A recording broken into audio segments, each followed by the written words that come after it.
안녕하세요. 해피트리입니다. 오늘 가져온 책은요, 저자 이하영님이 쓰신 나는 나의 20살을 가장 존중한다 라는 책을 소개해드리려고 합니다. 그는 가난했던 유년 시절, 그는 독서, 운동, 명상으로 지금의 자신을 만들었다고 반복해서 말합니다. 우리는 늘 어떻게 하면 행복할까? 무엇 때문에 살아갈까? 내가 하는 일이 정답인가? 왜 이렇게 지루한 일상의 반복인가? 몸이 아프면 어떻게 하지? 좋아하는 것을 해야 하는 것인가? 등 시계추가 째깍 반복하듯 고통과 권태를 항상 오가고 있죠.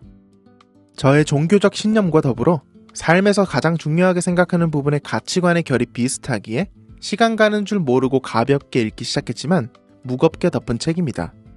그럼 본격적으로 소개해드릴게요.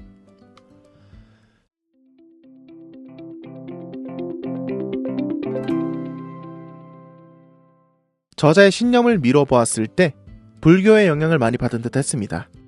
세상과 나를 하나로 보고 나를 넘어 나 자신을 보고 있는 나를 발견하며 그 속에서 관찰자의 역할로 자신을 움직여 보라고 권하죠. 요즘 말로는 메타인지의 시선으로 만드는 것입니다.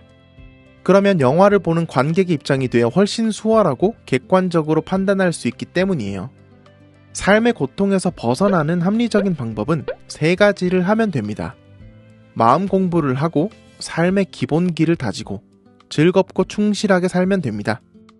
여기서 마음 공부는 주변의 성인들의 책을 항상 두고 배우고 심신을 다지는 습관을 들이고, 삶의 기본기를 다지는 것은 독서, 운동, 명상을 꾸준히 하는 습관을 만드는 것이며, 즐겁고 충실하게 사는 것은 즐겁게 살기 위해 어떤 것을 하는 것이 아니라 즐겁게 하며 살면 잘 살게 된다는 생각으로 사는 겁니다.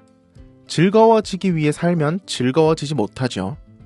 항상 보고 듣고 배우는 것을 올바르게 하고 행복한 것을 곁에 두어야 하는 이유는 무의식입니다.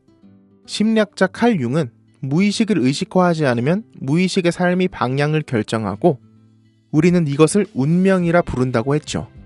무의식의 진행 결정이 의식을 지배합니다. 그리고 그 의식이 본인의 선택이라 굳게 착각하게 만들고 말죠. 모든 세상의 어떤 것은 중용을 지킬 때 아름답고 평안합니다. 어느 한쪽으로 치우치면 반드시 탈이 나게 되어 있습니다. 모든 것이 그러하죠. 이런 의견에 동의하신다면 우리 인생에 있어서도 동의를 해야만 할 것입니다. 행복과 불행, 기쁨과 슬픔, 성공과 실패, 즐거움과 두려움 같은 것들도 반드시 해당됩니다. 중간으로 맞춰지려는 관성이 존재하고 치우치게 된 것들이 결코 영원하지도 않습니다. 행복이 있으면 불행도 있어야만 하죠.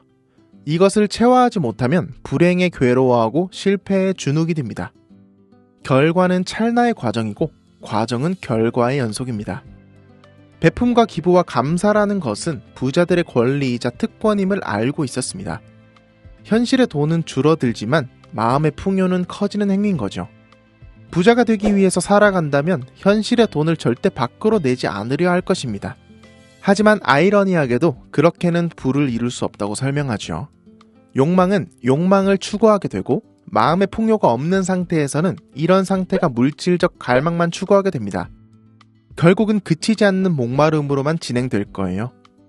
마음이 풍요롭다면 외부의 풍족으로 나타날 것이고 이게 우리가 보는 돈과 부로 보여지는 것일 뿐입니다. 함부로 열심히 살지 말라고 권합니다. 무턱대고 열심히 사는 것은 목적지가 없는 달리기와 같아요. 열심히 하는 것도 요령이 존재하고 마음 공부가 되어 있는 상태에서 해야 합니다. 두려움과 불안함에 이끌려 열심히 하는 것이라면 그 효율을 의심해 볼 필요가 있어요.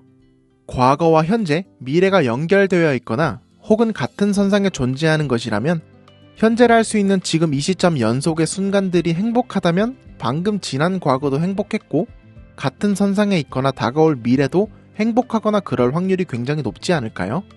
반대로 불안과 불평하는 현재를 산다면 과거는 분명 불안했고 미래도 부정적인 확률이 높을 것인데 무엇 때문에 행복을 외면하고 두려움의 허상을 꺼내는 것일까요? 알고 보면 간단합니다. 지금이 충만하다는 생각을 하고 자연스레 쌓이는 덕과 행복을 수렴하면 되는 거예요. 행복해지기 위해서 이것저것 신경 쓰고 추가하다 보면 늘어나는 결핍 목록들에 오히려 불행해지는 조건들이 추가됨을 느끼게 됩니다. 이렇게 두껍지 않은 책으로 많은 울림을 주는 메시지를 많이 받았는데요. 결국에는 있는 그대로 나의 개발은 꾸준히 하고 현재를 즐기고 현명한 노력을 하며 나 자신을 사랑하면 그만입니다. 행복은 바람과 같습니다.